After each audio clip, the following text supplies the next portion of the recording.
provided for there. And that is what the witness is talking about. It's not an expression of opinion. It's an expression of what is required to be done. It is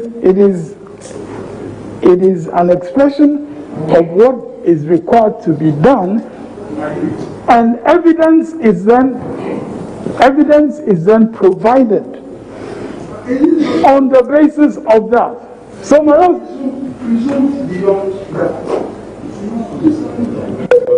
irrebuttable presumption. My Lord, yes, I think that this witness is providing a basis for other statements that the witness makes. If your lordships are inclined to regard it as a matter of law and so on, and so forth, because basically it's from the regulation 4410. Yes, basically. Well, but my Lord, it goes beyond, substantially. It goes substantially. Substantially, yes. It is. Substantially, it is. But my Lord, the reason why it is relevant here is because there's been an indication that when they made challenges to certain forms in the context of what was going to happen in the collation process, those challenges were set aside. And I believe that that is the context in which the witness is pointing out, that they are being set aside in the manner that was done was not in accordance with this. I think that in the context of this witness statement, that is what the witness is doing. The witness is alluding to the requirements in order to show that what was done to them when they were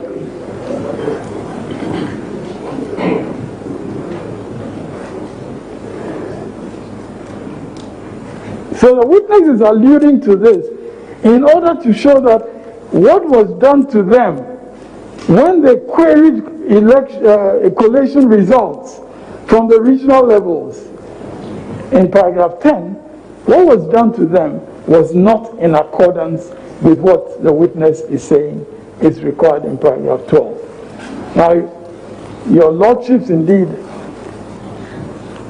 can recognize that substantially this is in terms of what is in regulation 4410. The witness puts it in as a backdrop to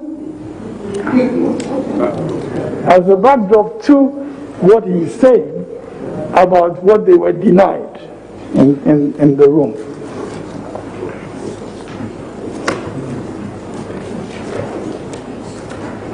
Now, my lords, there is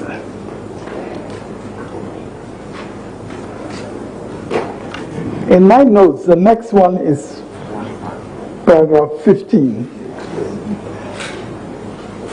So I take it that paragraphs 13 and 14. Yeah, paragraph 15, he compares with a portion where both could not be authentic up to the latter part. He never attacked the whole of paragraph 15. And not paragraphs 13 and 14 either. Paragraph 13 and 14 right. Are not in contention. Yes, my lord. Okay. So, my lord, paragraph 15, both could not be authentic. My lord, respectfully, as I've indicated, paragraphs 13 and 14 of the answer of first respondent are clearly paragraphs to which this part of the witness statement ought to be referred. Because in those paragraphs, the first respondent actually says further that at each stage, the candidates or agents present are given a duplicate carbonized copy of the summary sheets, namely from 8B, from 10, and from 12. So they're given, according to this, carbonized duplicate sheets. Then 14. First respondent adds that there is therefore one original of each summary sheet with as many carbonized duplicates as are issued by the officer in charge. So there is one. So in paragraph 15, having said in respect of the Eastern region, 2 separate summary sheets were sent to the EC strong room, the witness says both could not be authentic. I mean, that is a clear reference to the answer of the first respondent saying that there is only one original. So if you're given 2 documents in respect of the same region and there are differences between them, both cannot be authentic. The witness is stating that as a fact. And that is something that your lordships are going to have to consider in the context of whatever evidence there is. If the first respondent in their testimony is able to explain how, in spite of what they themselves say about one original of each summary sheet, one original. They say so in paragraph 14. So if they can come and explain to this court how, in spite of that, the witness found himself presented with 2 separate summary sheets, and he says both could not be authentic. Only by getting the originals of these documents can there be a clarity on exactly which is the genuine form from the region. That is an important factual statement that the witness is making. You cannot have, according to even the first respondent's own paragraph 40, you cannot have more than one original. So how do you suddenly have 2 different things that are reflecting different numbers and so on? How do you have that? So in paragraph 15, what the witness is saying in the passage that they seek to have struck out is, in our respectful submission, entirely permissible. And my learned friend appears to have an impression that, we are just going back to rulings of this court and so on about authenticity and all that. And I think that we need to disabuse his mind of the fact that we know how to conduct our own case. And if we wanted to go back to the issues that were dealt with in your ruling on the request to produce documents, I think we know the processes by which we can contest that ruling. So it is not by any stretch of the imagination, it is not in this witness statement that we are going to go back to a ruling that your lordships have made about authenticity of documents. What is being put in here by a witness has nothing to do with the ruling that your lordships gave in respect of the application about authenticity of documents. In paragraph 16, again,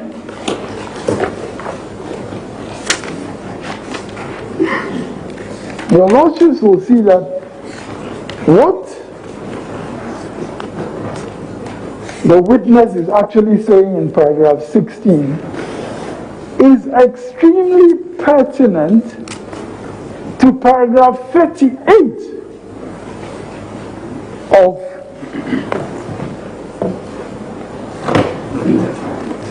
paragraph 38 of the first respondent's answer.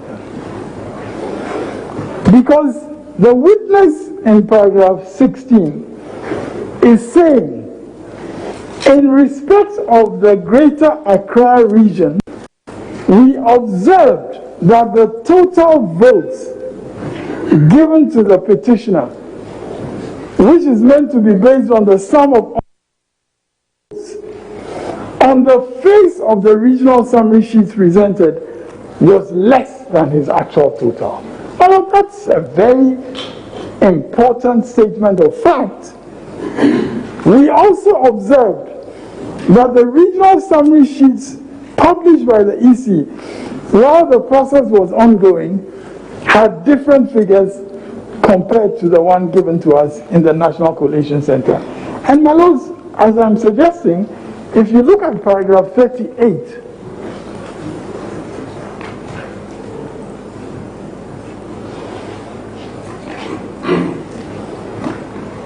my lords, if you look at paragraph 38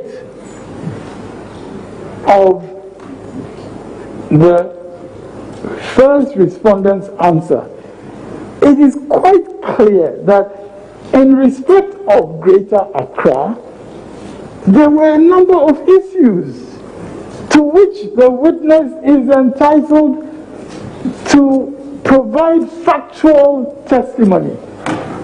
Say in paragraph 38, first respondent says that after the declaration of 9th December, which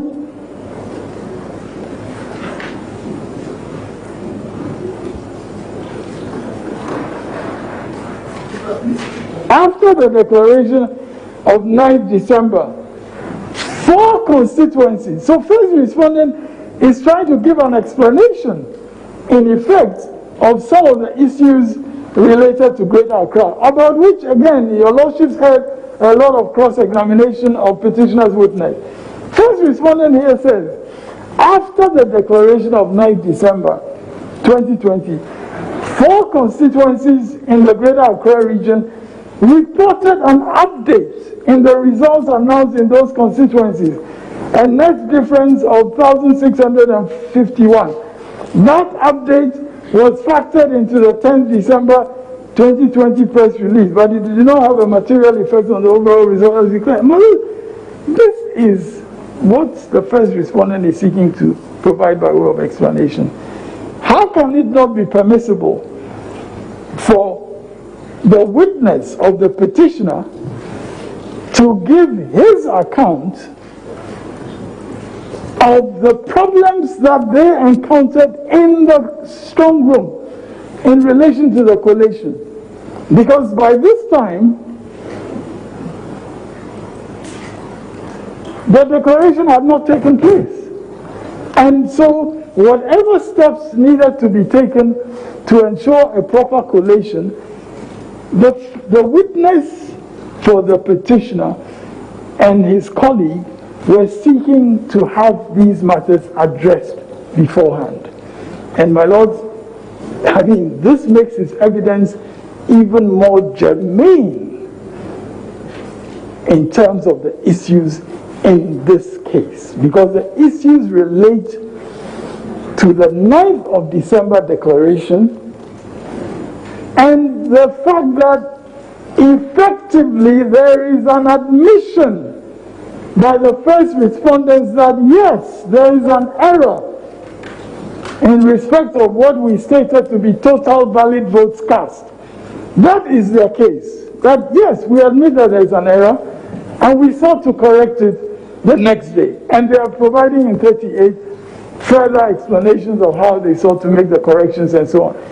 The witness of the petitioner is saying to this court what happened in respect of the very region where they acknowledge in paragraph 38 there was a problem, and saying that this is actually the fact. I think that testimony is directly relevant to the issues that are being addressed in paragraph 38. And if it were in a trial court proceeding, as I've indicated, one would directly put to the witness, this is a paragraph in which they are talking about Greater Accra. What do you have to say about that paragraph? And that witness will be entirely within the bounds of legal processes and evidence to then say exactly what the witness says in paragraph 16. This is what we observed about the total vote in Greater Accra. This is what was wrong.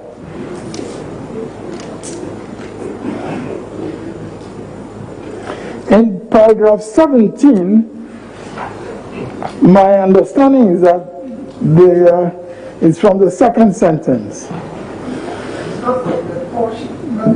Yes, that was one of the things in respect of which we asked the party headquarters to have the election directorate go back to the polling station level data to ascertain what the correct figures were. We were waiting to get feedback on that, among other things, when we had the declaration of results by the chairperson of the Electoral Commission. These are agents of the petitioner who were conducting their responsibilities under CI 127 as they were duly meant to do. And they are indicating to the court how they conducted those responsibilities, not only as representatives of their party, but essentially as part of the nation's eyes and ears, and I guess hands and feet as well, in respect of this election. And they are saying that this difference, this particular difference between the regional summary sheet presented in the strong room and the one published on the EC's website has had no explanation provided for it. And that was one of the things in respect of which they asked. Now, my lords, in paragraph 41 of the first respondent's answer, they claim that in a bid to enhance transparency, they published the election summary sheets on their website. Now, my lords, this witness is saying there were inconsistencies that we found in respect of these things that you have now posted on your website.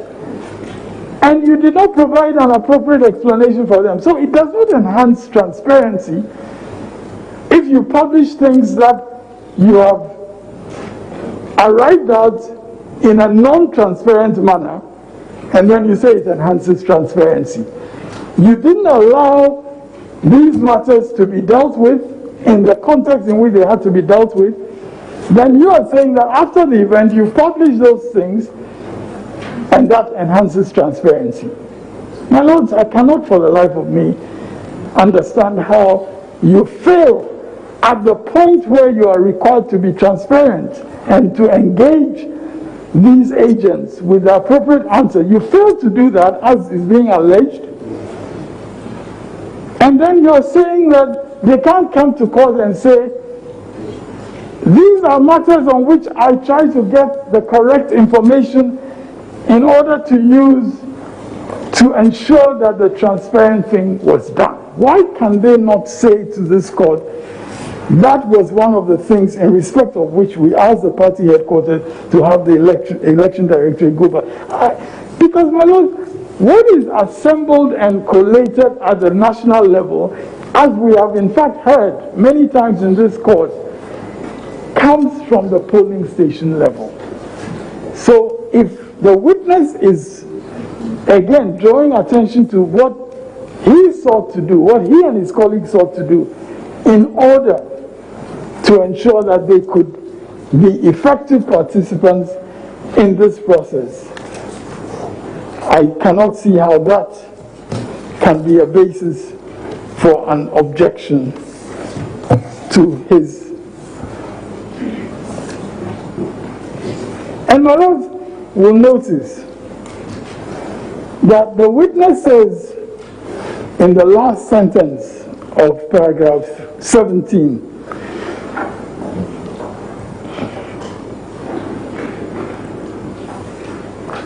we were waiting to get feedback on that, among other things, when we heard the declaration of results by the chairperson of the Electoral Commission. We were waiting. So they've raised an issue. And in the interest of transparency, they're waiting for a response. And all they hear is that a declaration has been made. Now, my lord, I cannot see how, in a situation where the issue of transparency is being contested in the lack of transparency is an issue here. I cannot see how the witness is not allowed in his witness statement to deal with this matter. Now, in respect of paragraph 18, there again, my lords, I think I will just abide by the response that I gave in respect of paragraph 15, because I think it is the same issue about authenticity and whether we are trying to go by the back door and so on. My lord, I always prefer to go by the front door. And I do not think that anything that we've done in this court in terms of the processes with which we have sought to address the court rulings suggests that if we are dissatisfied or if we want to confront a court ruling on authenticity. This is the petition. We've taken notice of it. No, my lord, this is a different paragraph, and I'm saying that I'm adopting what I said. Yes, yes. So it's okay. So this is a different paragraph. I have not addressed this paragraph. No. What you said was that you were adopting your reply on the authenticity, which you copiously raising. Paragraph, I think, 15. Now in paragraph 19,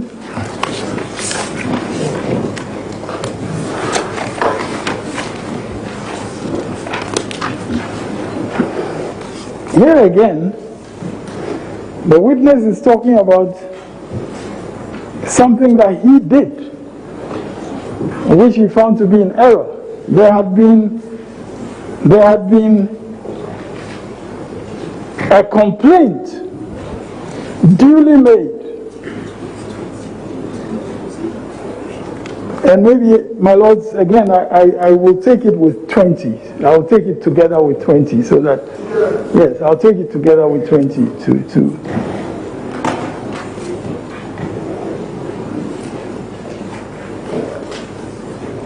because both relate to this business about making a mistake and so on and so forth. And the witness is basically explaining the fact that there was something that he signed at this national level, and he missed the fact that at the regional level, the summary sheet. Yeah, instead of the something that he claimed to have signed. In 19, yes. When I signed the summary sheet. That's right. Yes. That's right. That's right. He said, at the time I signed, I missed the fact that the agents at the Regional Collation Center had stated clearly the reason for not signing. So in other words, there was a reason given by the agent, again in accordance with the rules. The agent actually gave a reason. And the witness is admitting that he missed that and he signed. And they made the officials aware that the agents at the collation center had not signed and had given a reason. And so he says in paragraph 20, I would have pointed out my mistake to the chairperson of the EC if she had come for the process of assembling and collating results as she was required to do. So the witness is acknowledging an error and recognizing that there was going to be an opportunity for him to put forward the fact that there is a complaint. Let's deal with a complaint. That's what the witness is doing in this case. In any case, officials of the EC, being aware of the reason given on the form by the agent, could not just disregard it and claim that once I had signed, the matter was closed. My lord, if we were to be dealing with the fact that, or with the suggestion that once you sign a document, it is sacrosanct, I mean, frankly, we would have perhaps, had some very serious issues with all the changes and amendments and press releases and all that. But that is not the issue here. The issue here is that this witness is openly acknowledging, I missed something in the documentation. The EC officials knew that it was there. I missed it, and I would have brought it up if the opportunity arose. So we cannot see how that should be taken out. In paragraph 22, the witness states,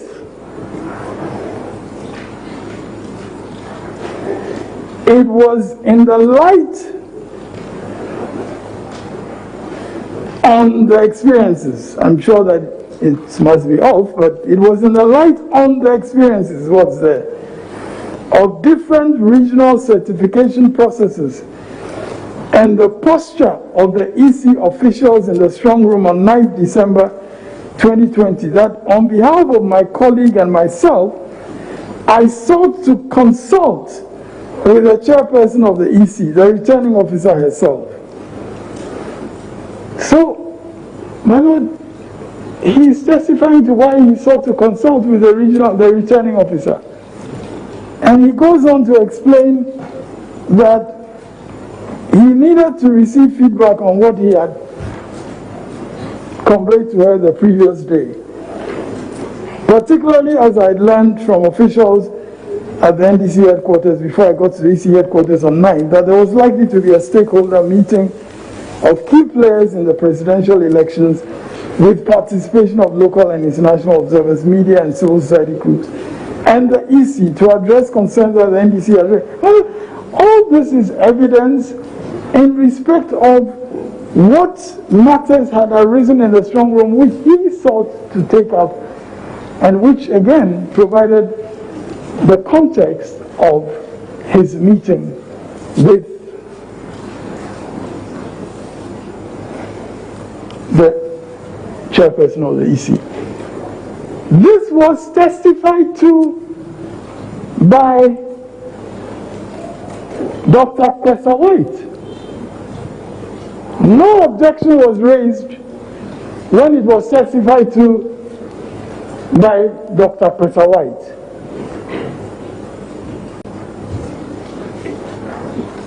Is it that one of them has doctor before his name and the other doesn't have doctor? There cannot be a basis for legitimately objecting to Mr. Roger Metelnunu, Mr. Robert Joseph Metelnunu, testifying to matters which were accepted without objection when Dr. Pesa White testified. There cannot be a basis legitimately. There cannot legally be a reason for the differentiation between what happened in respect of Dr. Pesa White and what is now happening in respect of Mr. Metelnunu. My Lord, in paragraph 24, which is also being objected to, and my Lord, that is deceit.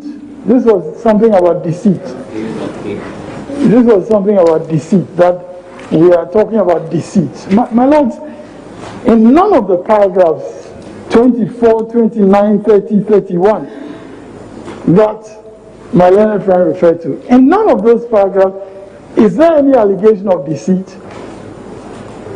There are factual statements being made. Paragraph 24, the witness says, I was also struck by the fact that she proposed that she would send a dispatch rider to help us to get back to the headquarters of the EC ahead on time for her own exercise of her responsibilities. There was nothing in the discussions which could have given me any reason for doubting the word of the chairperson of the EC. Indeed, having worked with her previously when I was a consultant to the IEA, I had no reason not to trust her. No, I mean, this is not an allegation of deceit, it's just a fact. I had no reason not to trust her. So when she said so and so, I did so and so. that cannot be an allegation of deceit. Now, my lords, we can draw inferences about deceit. Yes, we can draw inferences, but there's nothing in the witness statement where there is an allegation of deceit. And indeed, in the witness statement, as your lordship said, these are not pleadings. So it's not as if, there's a pleading of deceit, and then there have to be particulars provided and so on. That's not the nature of what we're dealing with in this witness statement.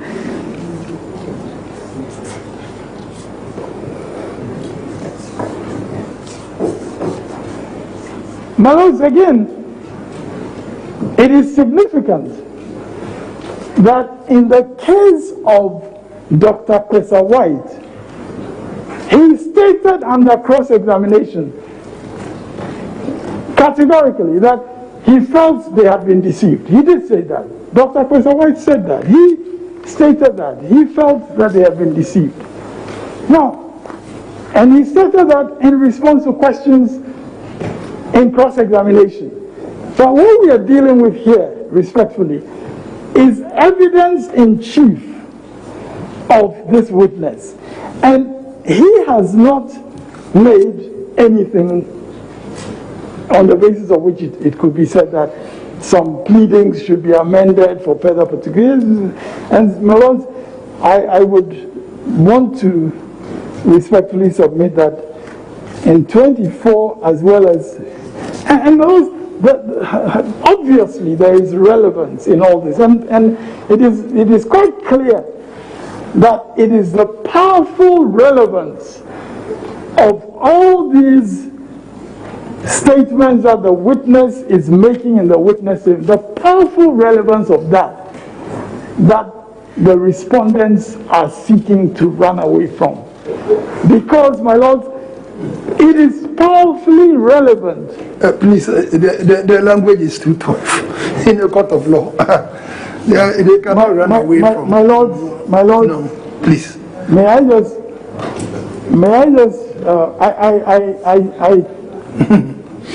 I will restate. That's right. I will restate the point that I want to make in the following manner. There is no doubt that the testimony that is contained in paragraph 24 is powerfully relevant to the issues in this case. There's no doubt about that.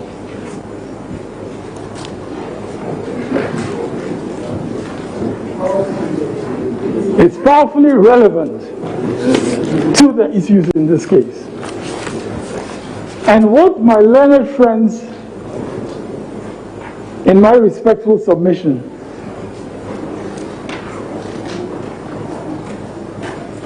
what they need to address is whether those statements are true or false.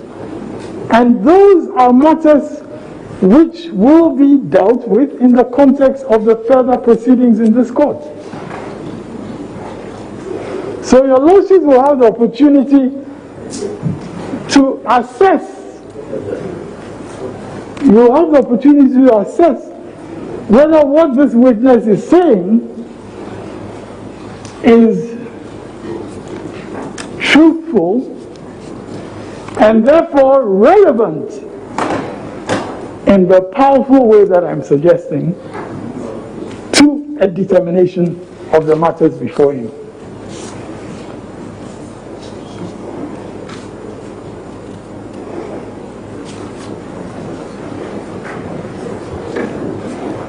Now, my lords, again, in cross-examination, Dr. Kwesa White testified to these matters. There was a dispatch rider going to be sent and all that to help them get back to the place in time. Dr. Kwesa White has testified to these matters without objection. Why are we confronted with an objection when it's Mr. Metonunu who is testifying?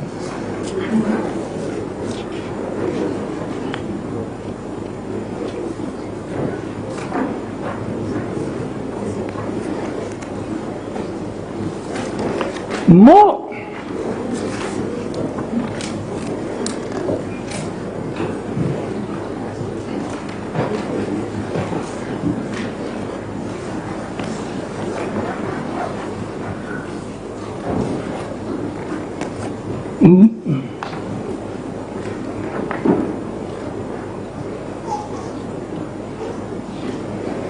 And below, we underline the fact that Dr. Pesa White testified in cross-examination at their instance.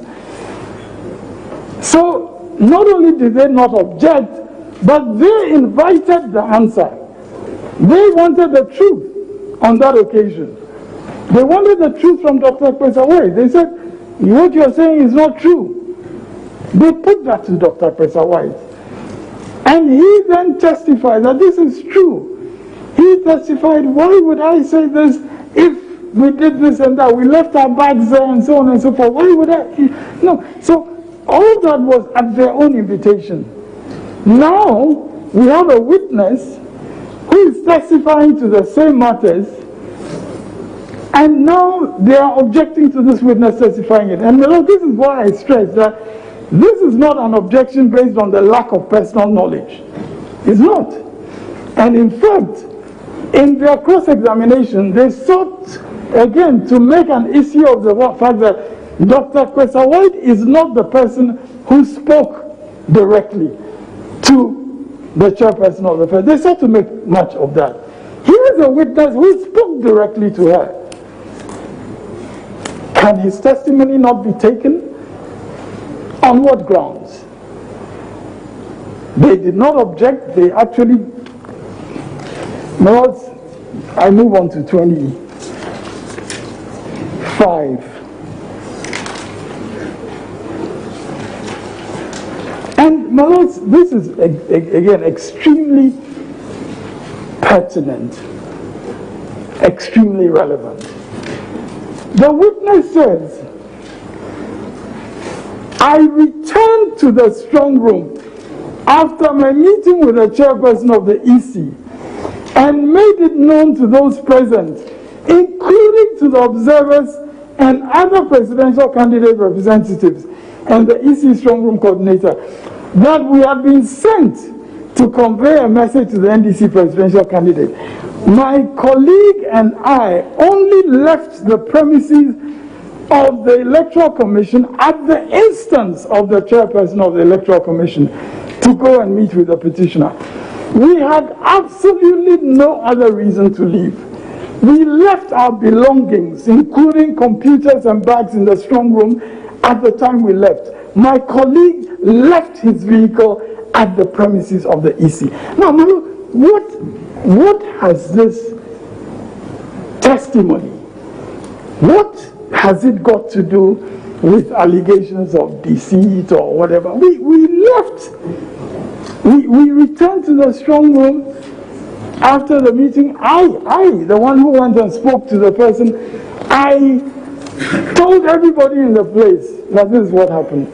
And then he goes on in paragraph 26, which is also being sought to be struck out. Paragraph 26, he says, all of the above in paragraph 25, all this would not make sense if we did not intend to come back to the strong room.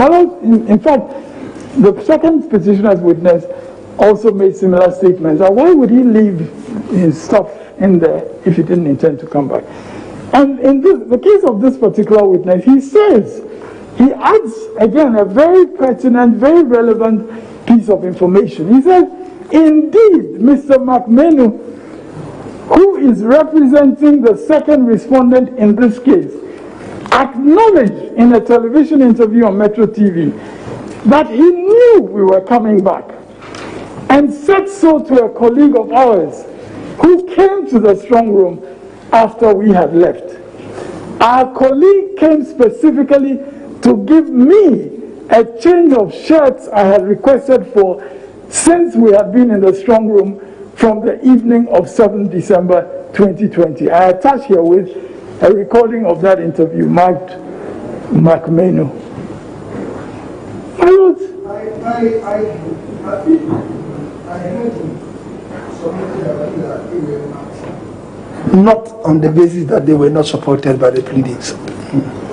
my Lord, If my notes my Lord, is right. my Lord, No, I just want you. yes, to address, Yes. my Lord, I'm grateful for your guidance, because indeed my notes do not sufficiently capture all the points. So he claims that these are irrelevant. Was it not the point that you missed? My Lord, I said. They were irrelevant and further not based on the pleadings. Further. So, my Lord, it was a double-barreled approach. And I think I dealt with the first barrel. I will deal with the second barrel. My Lords, to claim that these statements or this testimony of the witness is irrelevant, I think, my Lords,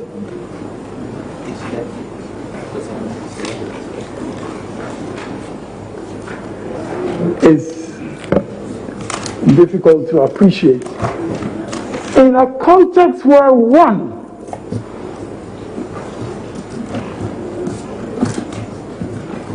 there is the evidence of Dr. Kwesa White already on record about the circumstances of their departure. That evidence is before you. And here's a witness who is not only corroborating that, but who is providing a further context of contemporaneous account, a contemporaneous account that is provided by the second respondent's representative.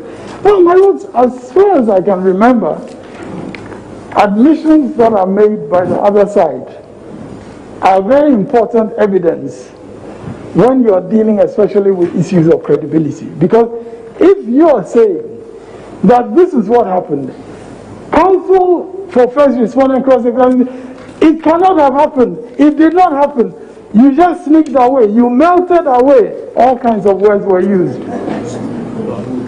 The witness is saying that your second respondent's representative, he did an interview in which he acknowledged that was contemporaneous at that time. So there wouldn't be any lapses of memory or anything like that. He acknowledged that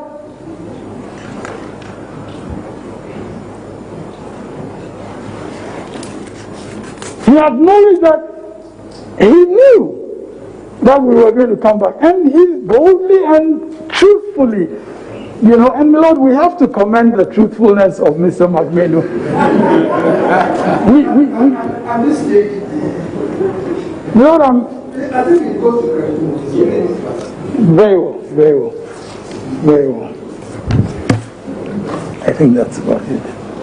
Lord, I don't believe there was any other beyond 26. Right. So those for 28. These two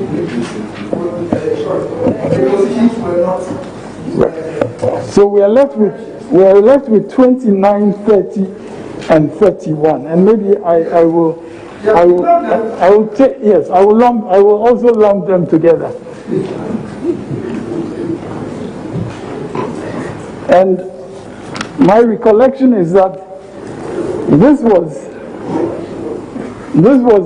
not double-barreled, but this was related to deceit. That's why this is where he tied it to 24 and said that you have to read it in conjunction with, yes, 24 to be read with 29, 30, 31. That's what my notes say. And my lords, my simple submission in one lumped up sentence is that these paragraphs are relevant testimony about issues in this matter on which the respondents are contesting what petitioner is saying, and they have nothing to do with an allegation of deceit.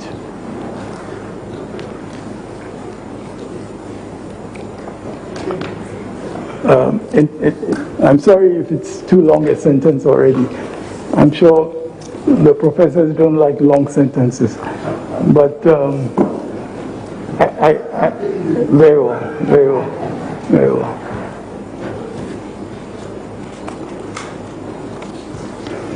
And my lords will see that on the clear terms of those paragraphs,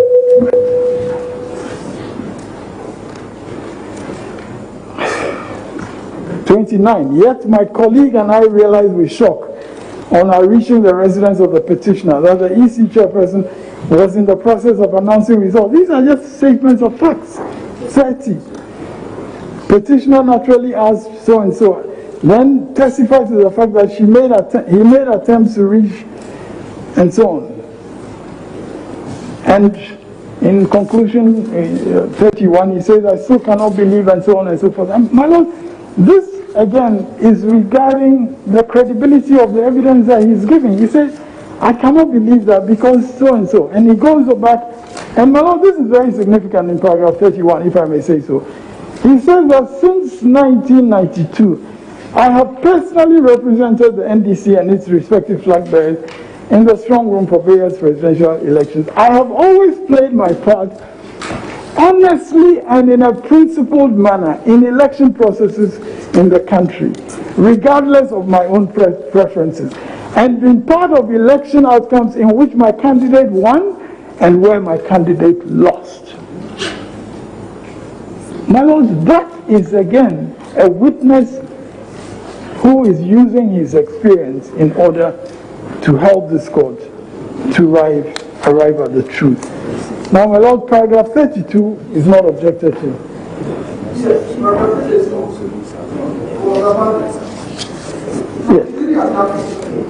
oh, he's attacking paragraph. Okay, very well. So, my lord, I would respectfully just also underline the point that on many of these matters, evidence is already before you.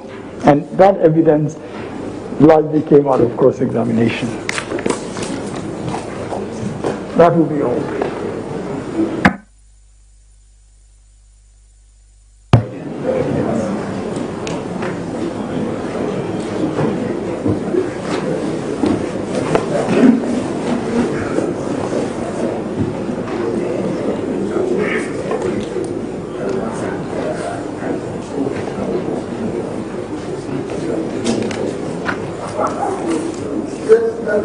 Yes, on matters of law.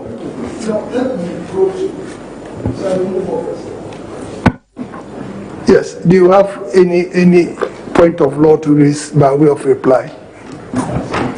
Yes, my short reply is that we are in this position because of the magnanimity of the court that permitted the respondents to file their processes first before the petitioner. No. You see, please. Is it a reply? Yes, we also on point of law. Please. What happened was that they had discussions with you about the inability of this potential witness to give evidence. No, my lord. Yes. No, they didn't have any discussions with us. My lords recall that when we came here on Wednesday, yes, I repeated exactly what you said, that they said they had a matter which they will come and discuss in court. In chambers. In chambers, sorry, my lords. Yeah, but did they not discuss it with you? No, my lords. It wasn't mentioned. No, my lords. But this is not a reply. Oh, no, in fairness to the settled practice, this is not a reply. Yes, Mr.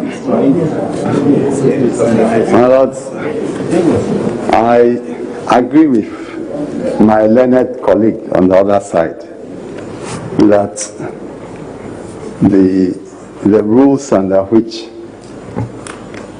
petitions are brought do not make provision for reply, as he suggested. But that is the reason why, when you are filing your petition, you must put in all the relevant and material facts, because you know you will not have the opportunity of a reply. Now, my lords,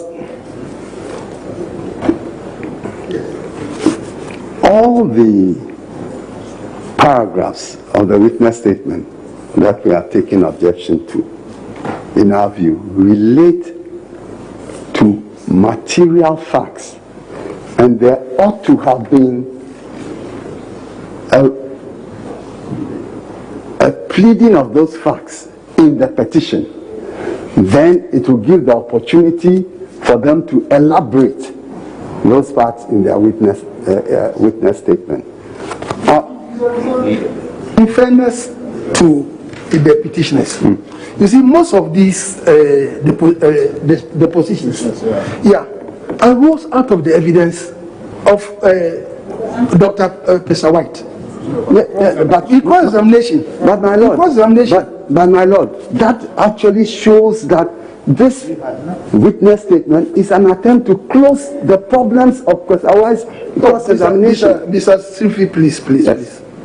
In fact, at the heart of this let's regulate that. At the heart of this witness statement, yes, is an attempt after the fact to bolster or correct some of the problems with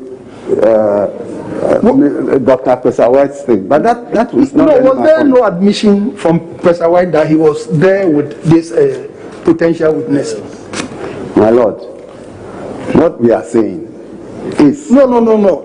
Yes, respond yes, to my question. Yes, there was. Yes. But my lord, you notice that this witness would have given his evidence but for his sickness.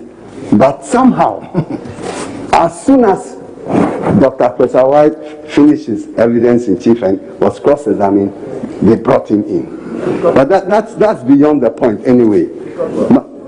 We got well. My lord, my main point is that these are major issues, and they ought, especially when the provisions under which petitions are brought do not make room for reply, they should have set those key issues. My lord, indeed, counsel has said in relation to paragraph 15, this is the word he used, these are material facts. That's what he said. When he was making, he forgot himself for that moment. He said, these are material facts that the court cannot ignore. In some of your submissions, yes, the paragraphs of the petition, did you not say that some of these paragraphs, they don't have any violation in the petition? Yes. Yes. So it can be taken care of. Yes. It cannot be a subject of it. Okay, my lord. So let me furthermore state. Two, in our view, significant statements of the law.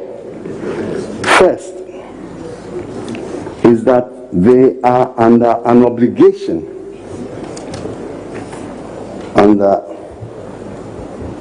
as I indicated before, of the 11 Rule 12, that 12.1, subject to sub-rule 2. And my Lord, sub-rule 2 is for purposes of this matter irrelevant because it deals with car accidents or something of the sort.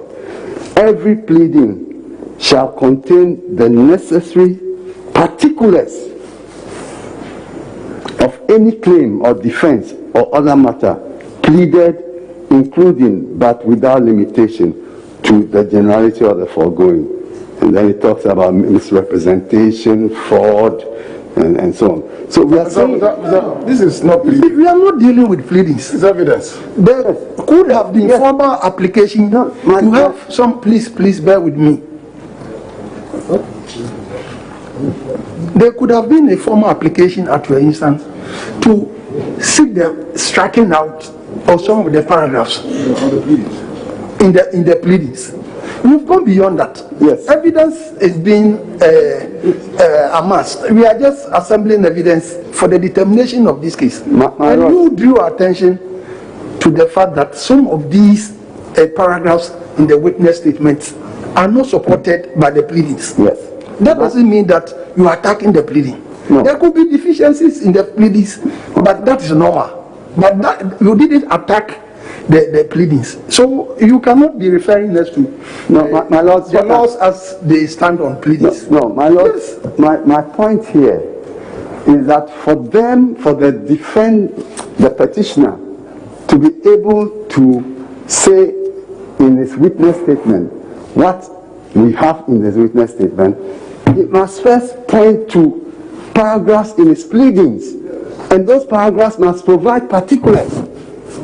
If they don't, and then in their witness statement they throw these things at us because he claims it is relevant when it is not in his pleading, if the foundation is not in his pleading, it cannot be accepted. Especially when the rules require you to set your particulars. And my lords, we were not going to raise that. Particulars are very, very limited. Yes. No, my lords, the provision makes a general statement that subject to paragraph 2, every pleading, that's what it says. Before then it goes on to say that especially in these cases, fraud, misrepresentation and so on. But the general clause is that subject to paragraph 2, which deals with particulars of debt, expenses or damages, or those particulars exceed 3 pages and so on. But subject to that, every pleading must have the particulars. And we are saying that their pleadings do not have the particulars that would enable them to lead this evidence.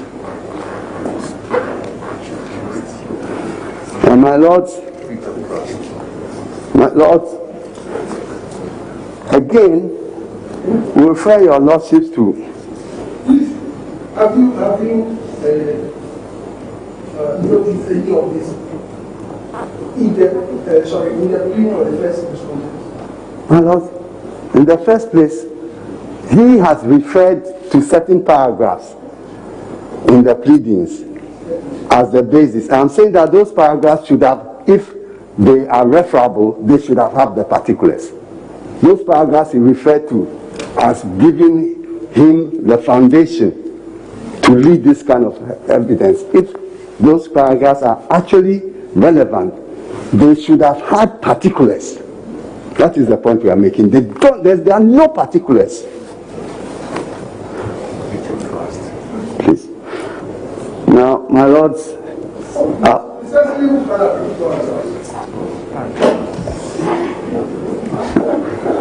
it's now going to be very difficult for me because it's a general thing. My lords, it refers to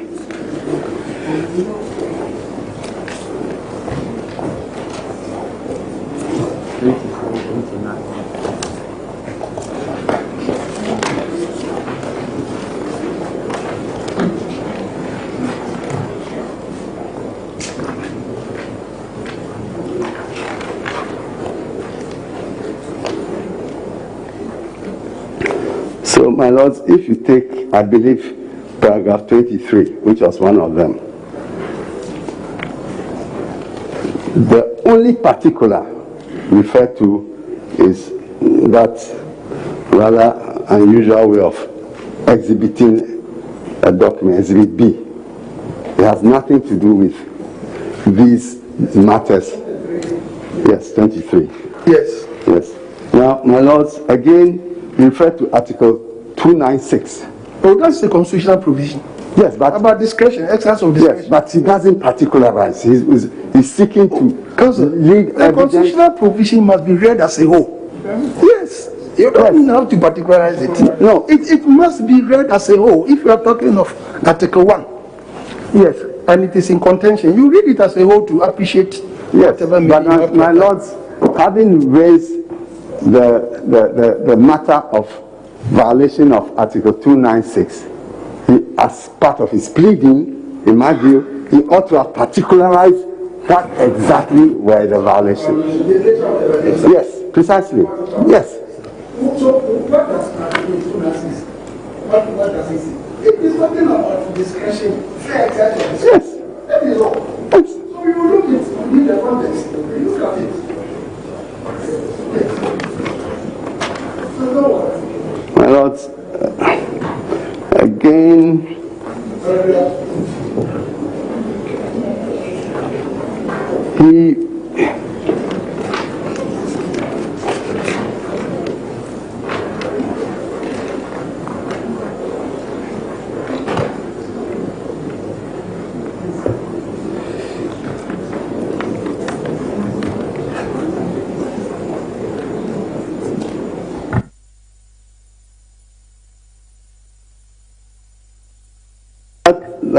that is all I can remember. My only final point is to refer your lordship. No, why not? I mentioned 23. I mentioned 24, which I think your lordships are not in agreement with. And I will.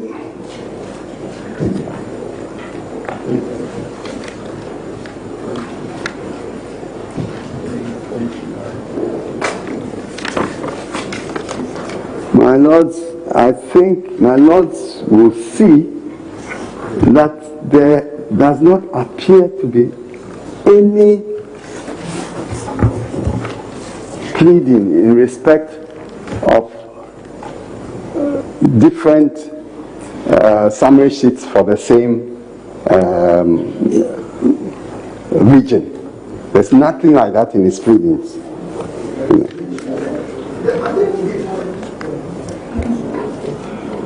There's not.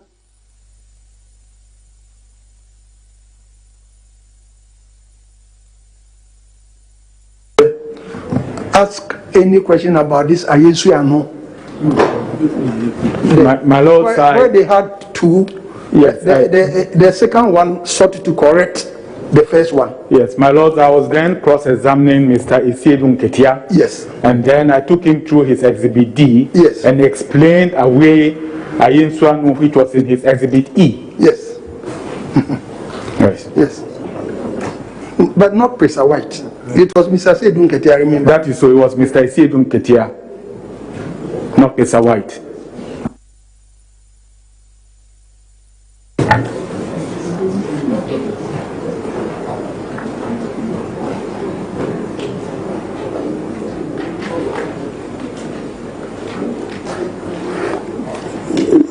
Yes. No.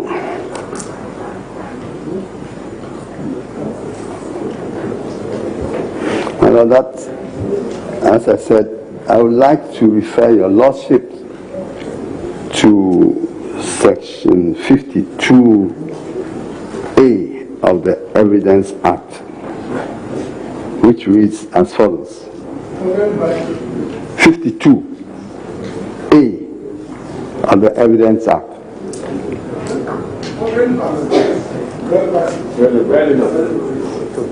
Yes, related to relevance, but the substantive thing is cumulative evidence.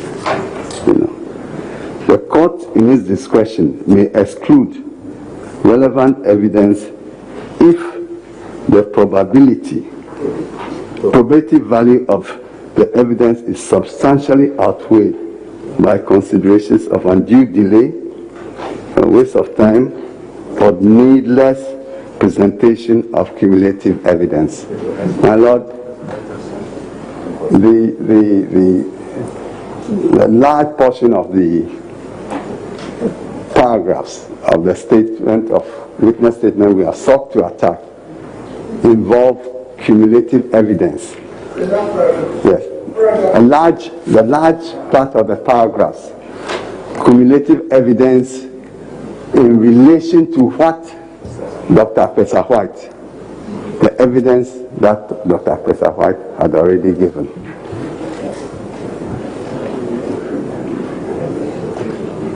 And then uses it to fill the gaps in Dr. Pesa White's evidence or testimony. My Lord, we are done.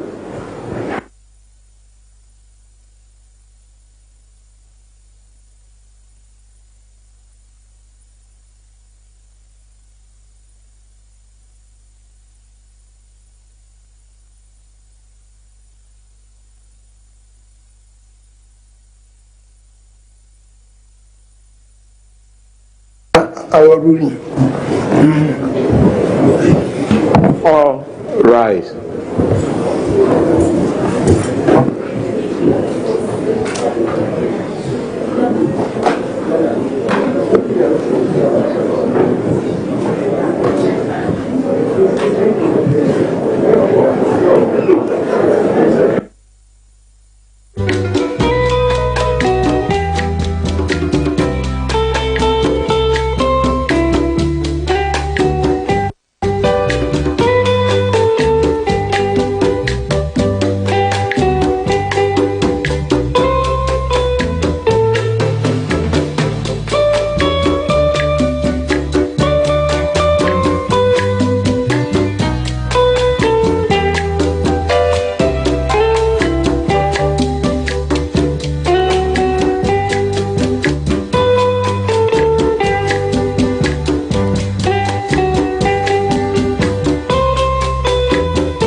we're supporting the new system. Yeah, mama bike. But you are Tony near. Let's go be able to go in the Because supporting my business for the immune system. Hey, that's a Cheval t-shirt. Bato t-shirt. The cover the fan kind of. Your t-shirt will go, mommy. Boss, champion, boss. Mr. Willie one. Okay. Vehicle. I'm supporting a new system. Any well-being. Welcome to the Presidential Diary, brought to you by the Communications Directorate at the Presidency.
Welcome to the Presidential Diary, brought to you by the Communications Directorate at the Presidency.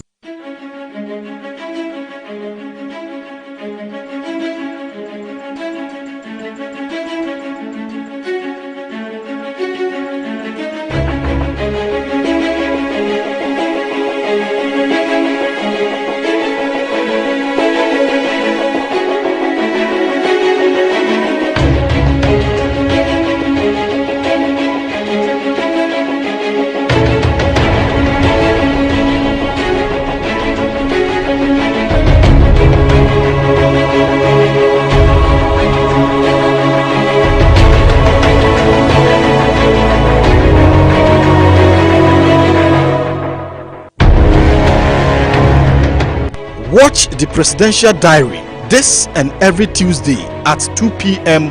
to 2:30 p.m. only on Net2 TV. Net2 Television, beyond the limit. Learning to read, reading to learn, learning to read, reading to learn. Mama, I want to learn to read and write, to read to learn. Papa, I want to learn to read and write, to read to learn. I have a dream, and it's to be a better person. I have a dream, and it's to help my nation. Learning to read, reading to learn, learning to read, reading to learn, learning to read, reading to learn, learning to read, reading to learn. Susu. Susu. This is a Rebecca Foundation project to help children read and learn. Showing every Saturday at 2 p.m. to 2:30 p.m. and repeated on Mondays at 6:30 to 7 p.m. on Net2 TV.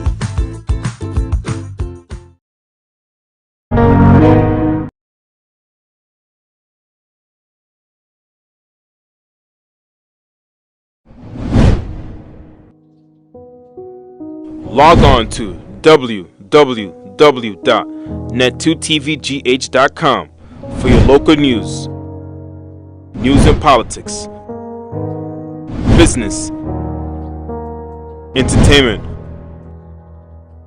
sports, and news from around the world. Catch up with your favorite Net2 television, Omanfm and Ashfm shows on our website. Never miss an episode. Subscribe to our YouTube channel, Net2 TVGH, and hit the bell icon to get notifications when we upload new content. Interact with us and follow us on our pages on Facebook, Twitter, and Instagram at Net2 TVGH for amazing content right from your mobile phone or computer. Net2 TV, beyond the limit. The economy, politics, sanitation,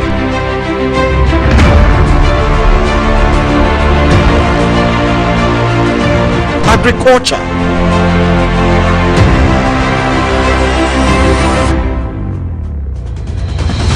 education,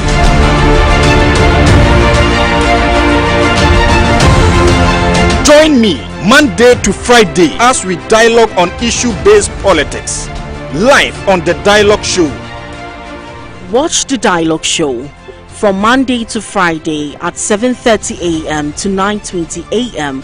only on Net2 TV. Net2 Television, beyond the limit.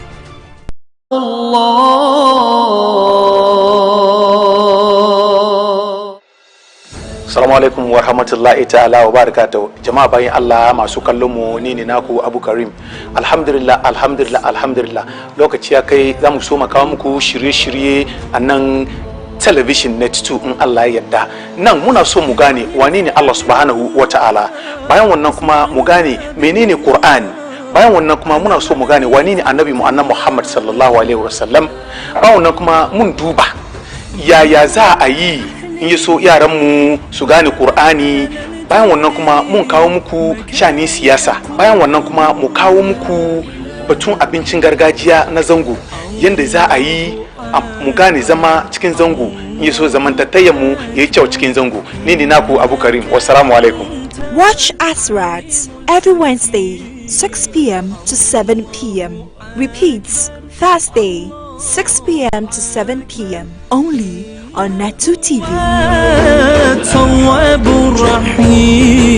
Net2 Television, beyond the limits. Mama, I want to learn to read and write, to read to learn. Papa, I want to learn to read and write, to read to learn. I have a dream, and it's to be a better person. I have a dream, and it's to help my nation. Learning to read, reading to learn, learning to read, reading to learn, learning to read, reading to learn, learning to read, reading to learn.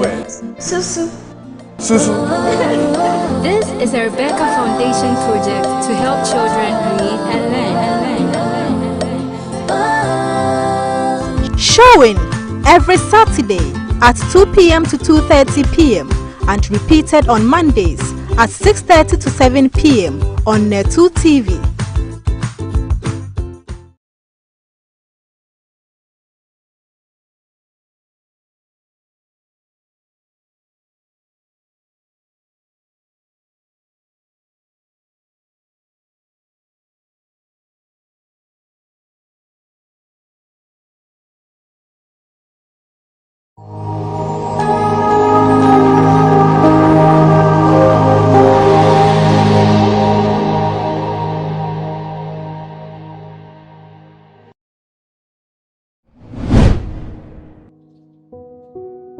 Log on to www.net2tvgh.com for your local news and politics, business, entertainment,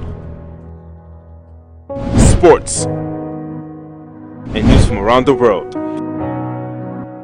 Catch up with your favorite Net2 television, Omanfm and AshFM shows on our website. Never miss an episode. Subscribe to our YouTube channel, Net2 TVGH, and hit the bell icon to get notifications when we upload new content. Interact with us and follow us on our pages on Facebook, Twitter, and Instagram at Net2 TVGH for amazing content right from your mobile phone or computer. Net2 TV, beyond the limit.